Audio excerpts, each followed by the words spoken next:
In the first video on relational presence, I spoke about our early experiences of being loved and being cherished, or the opposite experience of feeling neglected or abandoned or being intruded upon.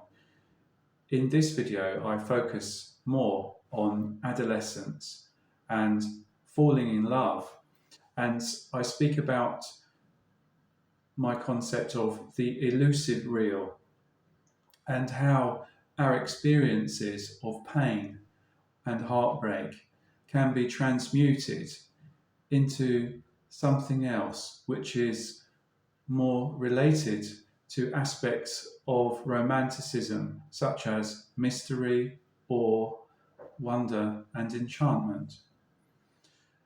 So, as we enter adolescence, we're often confronted with emotional truths that are not easy to come to terms with. They're simply painful.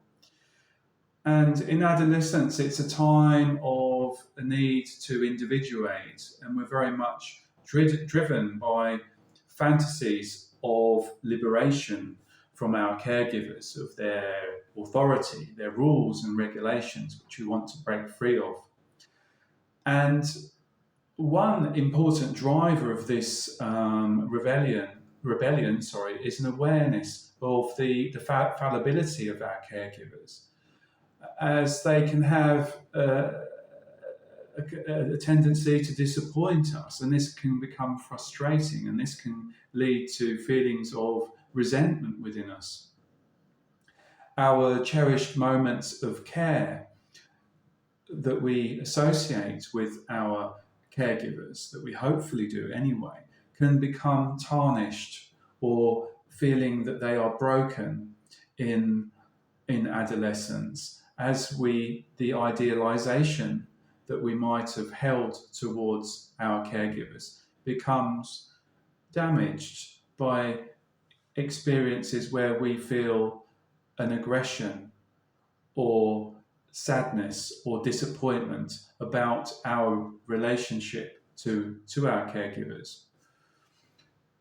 Now, this also happens at a time when we are quite likely to fall in love for the first time. So there is a kind of perfect storm between these elements of having our quite idealized, perhaps, perception of our caregivers that coincide with very powerful feelings of desire. And when we fall in love for the first time, it seems as if nothing in the world apart from that exists. So it's a state of becoming which is infinite.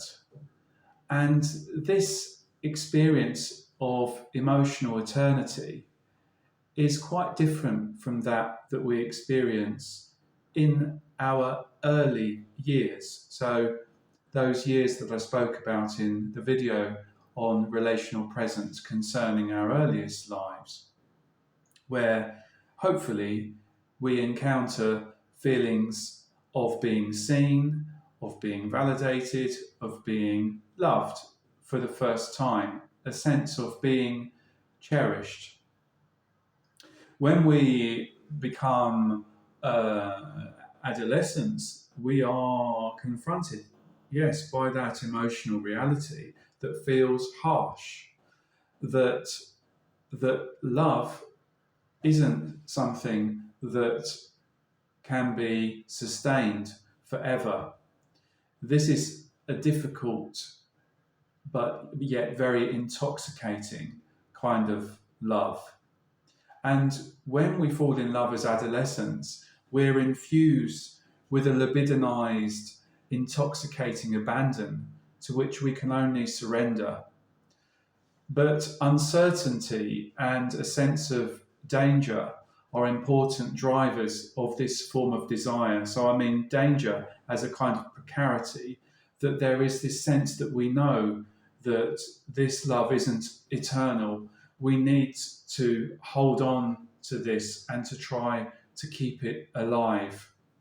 So there is an awareness of reality that we inherently know, perhaps intuitively know as adolescents, that this cannot last forever. And when that love dies and we are inevitably heartbroken, we feel regret that if only that we had heeded our own intuition, these signs of warning, and seen beyond our need for our love to be met. And of course, this is very, very painful realization to have. But of course, love is much stronger than we are. And we have to accept this loss. We may hope that love will survive the fires of its first passions, but sadly, sometimes there is no phoenix which comes rising out of the ashes.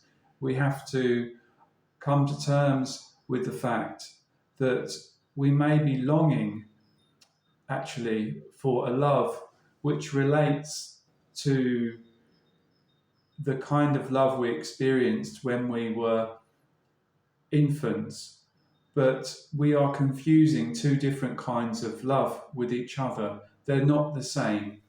And this particular adolescent love is very much a rite of passage, and it's painful. And of course, the feelings of longing and yearning are inculcated within us in those early years of infancy. But of course, the tragedy is that we can't recreate them, or it feels like a tragedy at the time when we're adolescents. So there is this aspect of adolescent love where we feel aware that it's driven by something illusory, because adolescent love tends to promise something eternal that we're going to have forever. And you quite often find that adolescent relationships of this kind become very over-identified. The couple become very over-identified with each other. Another phrase that's commonly used is codependent, because this is part of this need to cling, to hold on to something. And the illusory element is that it can last forever, that we can feel held in a way where that we felt held by our caregivers when we came into the world, and it felt as if it would last forever, that it was eternal, that feeling of utter safety, which, as I say, can be very intoxicating. Now, it's important though, although we are very much in the process of idealizing something as part of this illusory process, our feelings are very real, and the experience that we have of love is also very real. So I'm not denigrating this teenage love, because it's very, very sacred. And as we move on in our lives and we have other relationships, there will be a part of us that always refer back to that. So there is a very important temporal and developmental element here as we move through our lives from this very early relational presence through to this adolescent relational presence, and then through to something as we become adults.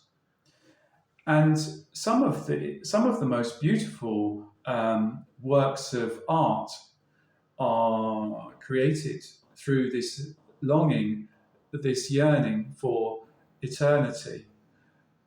For example, in William Blake's poem, The Garden of Love, flowers are replaced by tombstones, which is a profoundly beautiful metaphor to represent this adolescent loss. And also, it is in this poem that it is the beauty of nature in the garden of love that actually ends up strangling the joys of youth. So something about these beautiful flowers strangling something and killing it off. It's the beauty of and the wonder of love that is the very thing that kills it off in the end. And that's very it's very, very painful to come to terms with such a thing. In Gérard de Nerval's poem, The Disinherited, we have the metaphor of the rose and the vine leaf, which are metaphors for this couple that's longing for this symbiotic union. But of course, as I said earlier, the more identified the rose and the vine leaf become with each other, of course, one will always strangle the other one. They will kill each other off because there's this loss of autonomy, this loss of independence. It's almost as if each member of the couple forgot why they fell in love with each other in the first place. So there are two important aspects here of what I'd like to call the elusive real. So that's ILLUSIVE, as in illusion.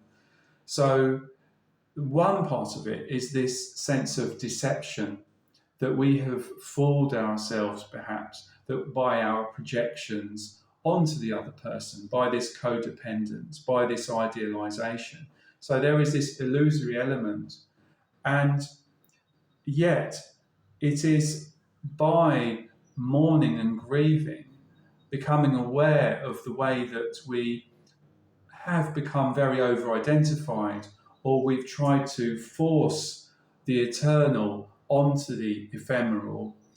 If we can become aware of what's happened there, and to grieve, to mourn, and we are able to let something go, then we can experience the other aspect of what I'm calling the elusive real, which is the sense of wonder, enchantment, and mystery, without this forcing of or trying to pin something down or to freeze it in time.